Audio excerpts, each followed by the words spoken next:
Hello everybody. Welcome to YouTube channel Enrich Biology. We were doing locomotion and movement, and we've done the structure of muscles, skeletal muscles as well. So how does muscle contract? So today I will explain how does muscle contract, and I will give you some important points you can note it. In the each muscle fiber is formed of thin and the thick filament, actin filament, and myosin filament. We have done it in detail. You can see in this figure to say actin filaments. In the center of the actin filaments, there is present a thin line which is called the Z line, and in case of myosin filament, there is present thick line that is called the A line. And these actin filaments, they form the isotropic band, and thick filaments, they form the anisotropic band. The space between the two actin and the actin filament, that is called the sarcomere. So how does contraction occur? It is to say it is by sliding of thin filaments over the thick filaments.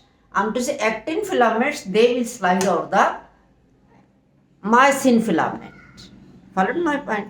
So thin filaments are actin and thick filaments are myosin. We have done the structure of these in detail. So the process of muscle contraction is nothing. It is sliding of actin filaments over the myosin filaments, and shortening of muscle fibers occurs. That is the contraction. When the actin and the myosin filament, they come on their original pace, and then it is a relaxation. How does it occur? When the muscle is to be contracted, there is some signal is received from the central nervous system through the motor neuron. This motor neuron, it to bring the signal for muscle contraction, and this motor neuron is associated with the muscle fiber. The sarcolemma, that is outer covering of the muscle fiber, the plasma membrane of the muscle fiber, and the motor neuron, they are associated with each other to form the neuromuscular junction. What is neuromuscular junction? Sarcolemma of the muscle fiber and a motor neuron, they are associated with each other to form a junction which is called as the neuromuscular junction. It is also called as a motor end plate. Remember it. It is also called as the motor end plate. And when the to say some message is received from the central nervous system through the motor neuron, it is then potentially generated to say in the sarcolemma, but is spread throughout the sarcoplasm of the muscle fiber. So what happens? This neuromuscular junction, it produces a chemical acetylcholine.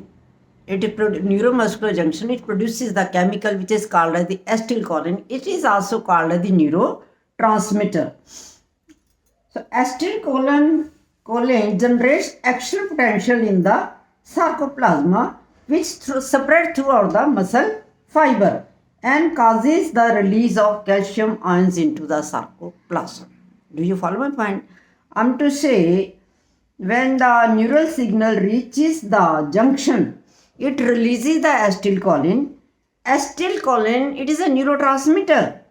It generates the action potential in the sarcolemma, which spread out throughout the muscle fiber and causes the release of calcium ions into the sarcoplasm. Where calcium ions are present?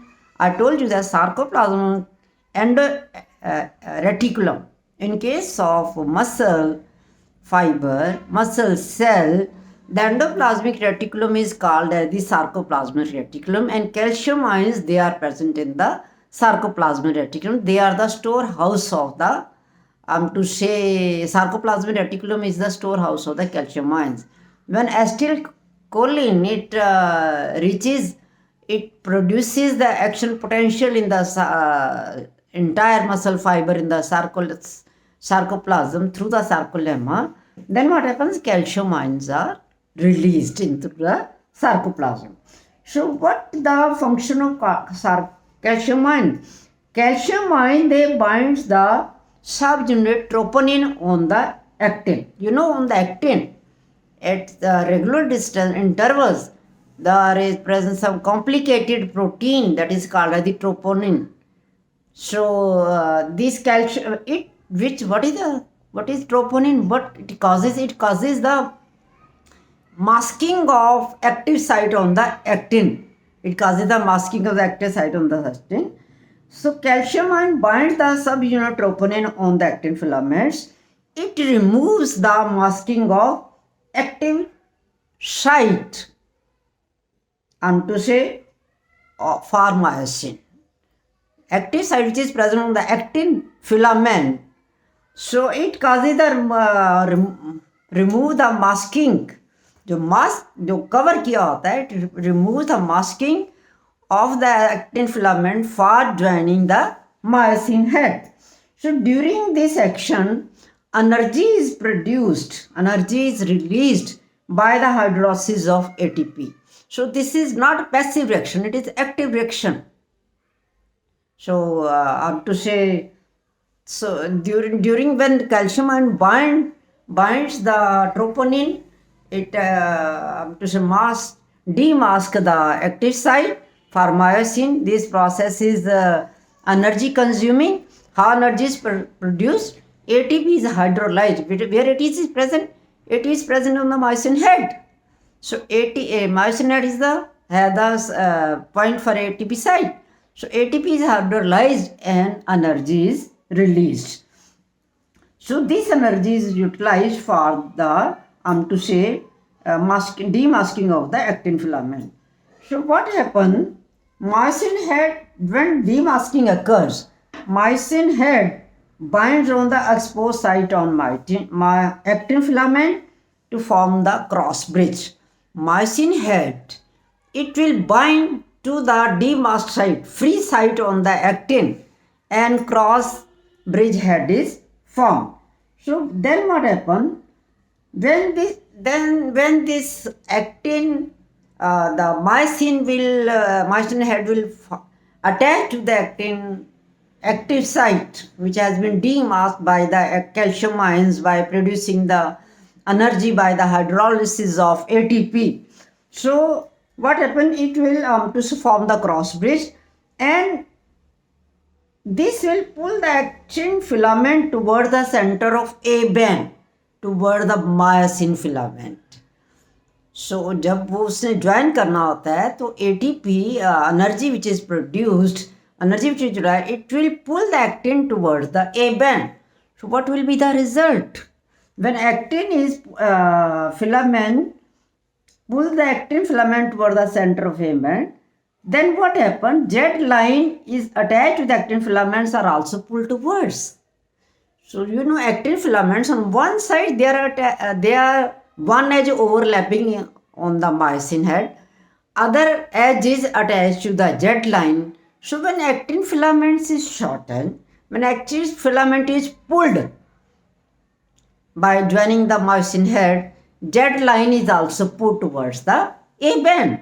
So when Z line is also put towards the A band, the sarcomere is shortened. What is the sarcomere? It is the space present between the. This is a sarcomere. It's a space present in the actin in the filament. So this sarcomere is shortened. And this shortening of sarcomere is contraction. When sarcomere will be shortened, muscle will be shortened, then it is called as the contraction. It is shortening of sarcomere is nothing, it is contraction. So during muscle contraction, I bands get reduced while A band retain the original length. I band, because of the pulling of actin filaments, pulling of Z line towards the sarcomere, towards the myosin filament, it will cause shortening of I band. But A band, anisotropic band, which is present in the myosin filament, it will remain the same. And this the myosin releasing ADP plus P goes back to the relaxed state. So what happens? Shortening of sarcomere is contraction. Then what happens? The myosin head will release ADP plus P by hydrolysis of ATP, and it will go into the relaxed state. Process will be repeated. Again more calcium ion will come. They again will bind to the troponin. They demask the active site, and myosin head releasing ATP. By hydrolysis of the ATP, energy is released, which will cause shortening of the sarcomere. How? Actin, the myosin head, it will attach to the active site which has been demasked by the calcium ions. Active sites and actin filament then will be pulled due to its attachment. Along with actin filaments, jet line will also be pulled. I band is shortened, sarcomere is shortened, and contraction occurs. This process is repeated and repeated. More and more calcium ions are released, and again ATP is hydrolyzed, and then again shortening of sarcomere occurs. It is repeated till the maximum calcium ions they are exhausted. Then calcium ions they will move back to the sarcoplasmic reticulum. From the sarcoplasm, and myosin and actin they will be in their original state, and this is called as the relaxation. So in this way muscle contraction occurs. Then one is muscle fatigue. What is muscle fatigue? कई बार होता है ना कि हम चलते चलते करते करते हम थक जाते हैं, कहीं पेन शुरू हो जाती है. That is called as the muscle fatigue. When there is constant use of ATP, and by the hydrolysis of ATP, oxygen is required. The oxygen is present in the mitochondria. By the hydrolysis of the ATP, much of the oxygen is consumed. Then by repeated action, the muscles they start to say breakdown of ATPs, breakdown of glycogen occurs in the absence of oxygen.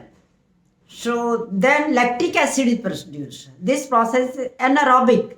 So in the absence, in the shortage of oxygen, in the absence of oxygen, the oxidation of glycogen will lead to the formation of lactic acid. This lactic acid will accumulate in the muscle, and it will cause the muscle fatigue. This is all about muscle fatigue.